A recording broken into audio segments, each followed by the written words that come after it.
Samson, dance, brother.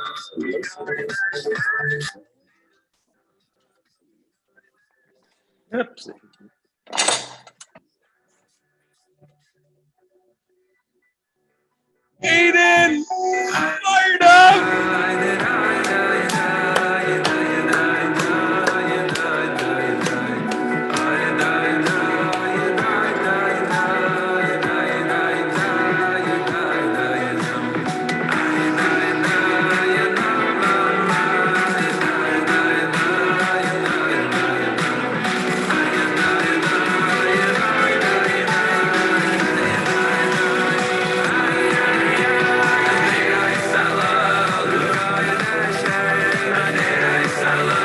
Oh, Kabir.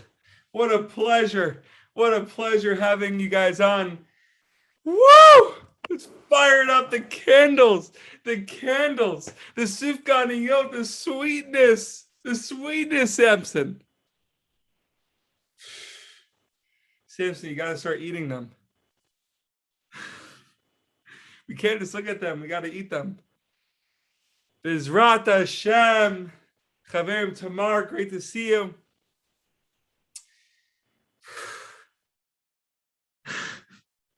I gotta just take a breather. This is just a lot to take in.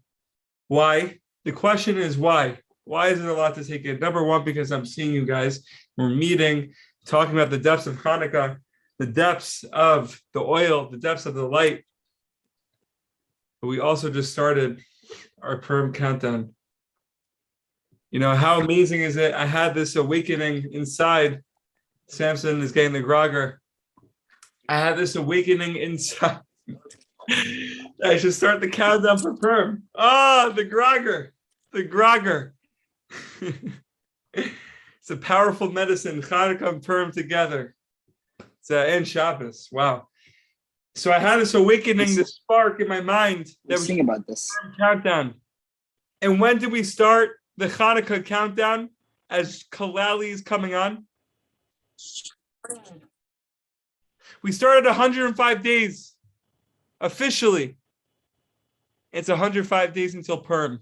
So Gevalt, Ribbana Shalom, helping us out, giving us clarity.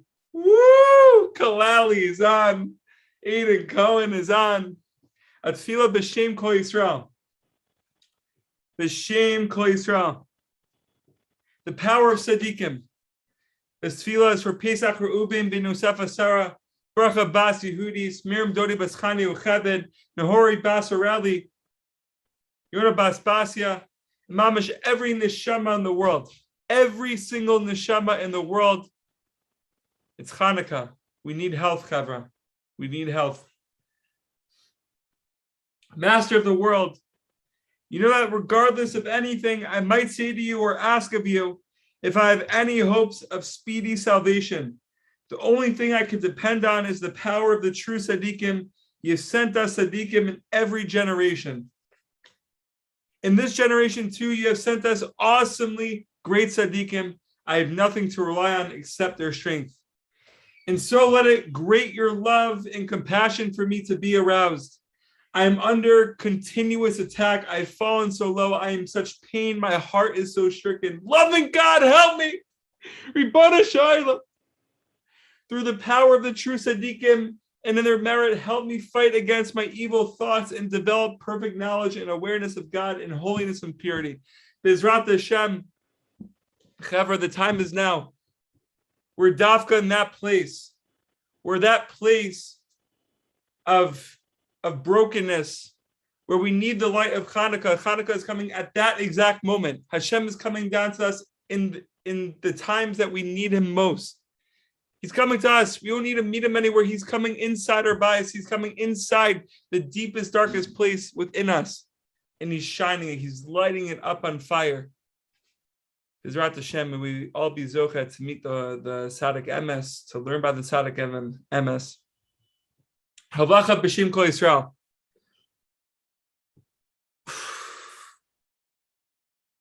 The mitzvah requires that the menorah be placed higher than 3 tefachim above the floor and lower than 10 tefachim. But if you place it higher than 10 tefachim, you fulfilled your obligation. Don't worry. I know we're all thinking, oh, it's crazy. It's crazy, but we're all okay. Don't worry. However, if you place it higher than 20 amos, you have not fulfilled your obligation, because when it is placed higher than 20 amos, it is out of the range of vision. Bezrat Hashem, halacha b'shem kol Yisrael l'shem shemayim. Moving on to the depths. Last night we spoke about how Chanukah is only mentioned in 2.5 pages in the Gemara. Now it's the deepest thing in the world because Chanukah is so big, but it's so constricted. It's such a big light, but it's one tiny candle. So we spoke about the taste of Chanukah last night, the taste of the sweetness of Moshe Schiff's background. And now we're continuing that talk in this Torah, the fact that Chanukah is mentioned in 2.5 pages, but it's the holiest of holy. Every holiday has an entire Gemara or an entire tractate in the Talmud. When it comes to Chanukah, there are only 2.5 pages in the Gemara, right? It's not like Masechet Chanukah. There's no Masechet Chanukah. Where is it, Chabra? There's no Masechet Mashiach. We need Masechet Mashiach. Masechet Midot. Masechet Midot. Oh, so good. So good. That's why we have the Rosh Hashiva. And Masechet Talmud. Masechet Talmud and Masechet Midot. What does it mean? If you fix your midot, and become a Talmud, someone who's consistent, Mashiach will be here. Oh my gosh, the secrets are revealed. A Chanukah Chiddush, a Chanukah secret. Kalali's loving it, he's on fire. So why so little? That's the obvious question. Why doesn't it have its own Gemara? And why is it only mentioned in 2.5 pages? The more light something has, the less words you use. However, this is the deepest. The more light something has, the less words you will use. This is also true on a simple, down-to-earth level. Look what happens between people. Let's just imagine for a second. Let's use the example, right, that's here. I love a girl very much, and I want to propose to her. And I'm sitting there explaining to her for 3 hours why she should marry me. Is this normal? Is this normal? It will all be Zocha, by the way. It will all be Zocha. She says, listen, call me after you finished. But why do I have to tell her for 3 hours why she should marry me? If it's for real, I'll just say, I love you so much. Will you marry me? That's it. It's so simple. It's so little. It's so exalted. It's such a holy light. You can't go on explaining for, 3 hours. Like we use the example many times. Serving Hashem, having emunah, having simcha. Someone could explain 15 million reasons why he's serving Hashem and why he has emunah, but does he really have emunah? But if you ask someone, look, like, what's the deal? Why do you have emunah? He's like, I don't know. I'm just believing in Hashem. I believe in him. That's so deep. It's such a big light. It's the deepest response in the world to say, I don't know, but I'm just serving Hashem and I just have that emunah, pshuta. Chanukah has only a few lines in the Gemara because it only needs a few lines. These few lines, mamish, have the light of redemption in them. When I'm mamish learning and it is touching my deepest depths, I can chew over every holy word I learned. Now, Chaver, we have to open up our hearts very deep right now. Very deep. What we're about to learn is something very, very important. And I just wanted to open up and penetrate all of our hearts. What would you consider to be light when you learn something? That's the question. Light is when it reaches so much deeper than the words. What does this mean? The Heilige Abder Rebbe, Rav Avram Yoshua Heschel, was Ohev visiting Yisrael. the Ohev Yisrael. Exactly. Did you guys get that sefer at the Yitzhak Kislev sale? Or you guys have it already? I didn't get it. Was visiting. I got it from Yisrael. You got from Israel. Was visiting somewhere, and one afternoon he was sitting with a tallis over his shoulders. He hadn't davened yet. However, this is the deepest story in the world you'll ever listen to in your life. You ready for this? Aiden, you ready? A misnagdid, someone who's opposed to the Hasidic movement, comes over to the Opter Rav and says, "You didn't daven yet? It's already 5 PM. I've been learning all day and you hadn't even davened yet. What are you doing?" The Opter Rav answers, "I'll tell you. This morning when I woke up, I said, Moda ani lifanecha. I'm still sitting here thinking that I am thinking lifanecha before you. I'm still sitting here thinking, who is this I and who is this you? I can say Moda ani lifanecha 20 times without anything shining in my heart. Everybody knows that. You can spend your whole life thinking about the depths of these 3 words because there's so much of God's light behind the words. Chavra, maybe what Rav Shlomo is telling us, and maybe what the Opter Rebbe is telling us, we all know this from Rav Nachman, is that the greatest wisdom is not to be wise. Are we learning to have knowledge, to be able to go somewhere and quote something, a million quotations? Or are we learning to live the Torah, to toil over the Torah, to understand that I'm going la'at la'at?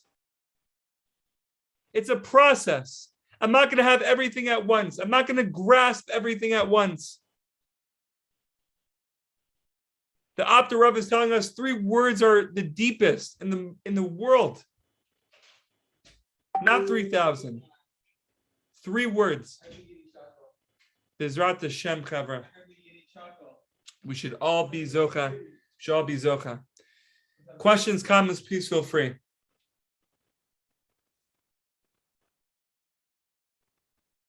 I had to end abruptly there.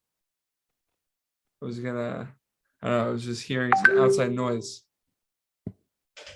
Bezrat Hashem.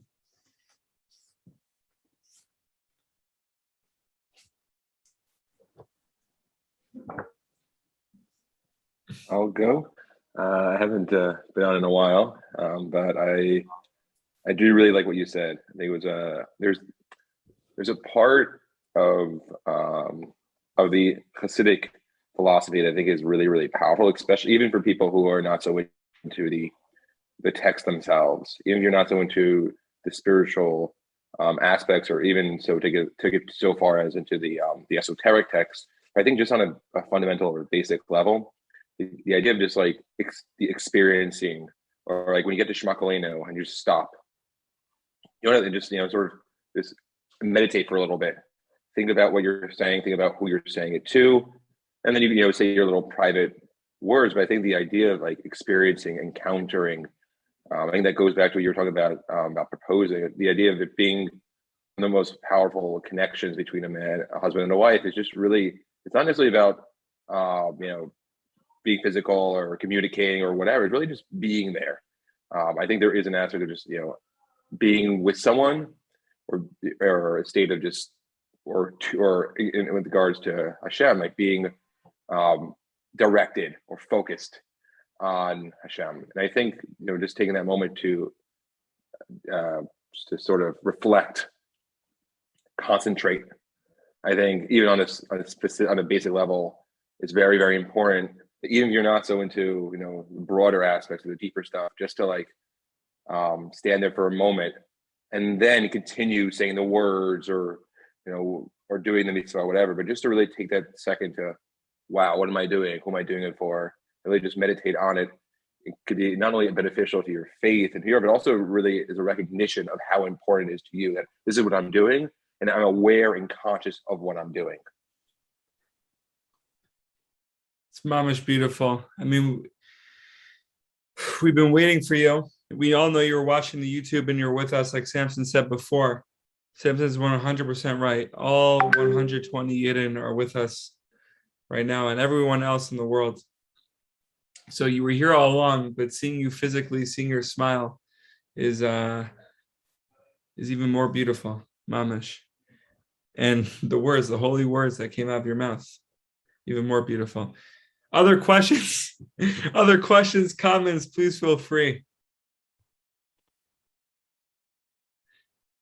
Samson, I'm running to a Sue festival, so if you want to just learn the whole Sichot Aran Mem right now.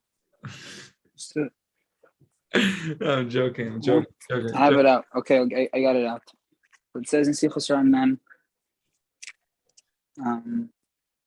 בעניין ספר המחקר מבואר כבר אצלנו כמה פעמים שאסור לעסוק בהם וצריך להרחיק מאוד בלי ללמוד אותם ובלי להביט בהם כלל. You heard, John? I feel stop. I feel בספר החקירה של גודל ישראל. Very important. Rabbi Nachman here explains that the dreidel here, you see how it's upside down? But now it's not upside down. I know every kid, everyone, I even do it myself today. You go like this, and you spin the dreidel. You can see, a second. It's spinning gewalt. But also, you can spin it upside down, and it also spin. Off the table, but it will also spin. The Torah of the dreidel is that it's up and down, right and left, and everything is going from head to toe and toe to head. Left to right, right is left. Mamash Chanukah is improving our directions, and John's shaking his head, but we all know that the Torah says, that the Mefarshim say, if your Rebbe tells you that left is right, and right is left, you have to believe him. You can disagree with me, but the Gemara says so itself. Please, John, I'll take to come back. No, you're right. It's a meforish. I mean, to make machlokes about like what is right and left is right, but it's meforish in the Ramban and as well as Rashi that if Sanhedrin says whatever the Sanhedrin says, you follow. To make a difference if it's a mistake or it's an error or whatever, you follow them because they're Gedolei Yisrael and they're automatically correct in their assertion, even like if objectively or whatever. It's their decision. They're correct, and you follow because you trust them. Because you're so mech on them. So just spin the dreidel and it'll be gewalt. Wow, the Dreidel Torah. That's a mamish 1% of it, but it's not even. It's even when you got it to 100%, you realize there's a million. It's out of 1,000,000%. Even when you got to 1,000,000%, you really it's in soft percent. You want to hear a Torah from Max Berger and I? Then Chanukah. Well, of course. On Chanukah, right? We have battery on our phones, correct? We all have like 0 out of 100. So every 1% is 100, equals to 100. So we mamash have 10,000% on our phones every single day. Every single day. You're 50%, gewalt, 5,000. You get a 50 on the test. Gewalt, I got a 50,000. Chanukah, everything is unlimited, Chavra. Everything is unlimited. But if you have 50,000, but each one of those each one of those 50,000 is 100. So now you have to times it again. Oh, it's even better. Even better. So if you have 100, it's really you have a 10,000. If you have 10,000, it's really you have 10 billion, according to the calculator here. 100 million. But if you have 100 million, that really means you have, I don't know what 1 to the 16 is, but that number. But if you have that, but you really have 1 to the 32, which is even higher. I mean, this is already numbers that we can't get to. By the way, I have to say that you just unlocked the deepest Torah, because eventually you get to the number 1 to the 32, which everyone knows 32 is the number of letters, and including it, there's 22 letters in the Hebrew alphabet, and there's 10 spheros, and we know When you get to the number 32, it's different levels in 32. The Lamed Vav Tzadikim, Nachon? What? Of course. I think I was going to get a different Torah, but we know that when you really have lights is when you have all the letters, the 22 letters, and the 10 sefirot. We're all already made up of this, so we're really all 1 to 32. 10 to the 32. This is Gewalt. For those of you who understand math, you'll know what I'm saying. If you don't, I also don't understand what I'm saying, so it's okay. You just unlocked another Torah because there's this Torah. If you have something, you have everything. And if you have everything, you have nothing. But on Chanukah, if you feel like you're nothing, you're really everything. It's such a deep Torah. It's such a deep Torah. Mamash. Chavra, we should all be zocha. Other questions, comments, please feel free. Aiden, Kalali, Tamar from America, guarding the borders in America. How good is that? How good is that? Chavra, Bezrat Hashem, all penetrate our hearts. We all tasted the light of Chanukah, and we just can't speak anymore. We're very few words. So we should all be healthy, happy, and successful. Looking at the candles tonight, Mama should just give us the deepest clarity in the world, and should allow us to feel the Yeshua, should allow us to serve Hashem with simcha. And just by tasting, like we learned last night, just by tasting the candles, tasting the light of Chanukah, there's no more bad I could be doing in the world. There's no more bad. Having that level of awe and fear of Hashem after tasting the light of Chanukah, like the Bezrat Hashem, we shall be zocha. Be well, guys.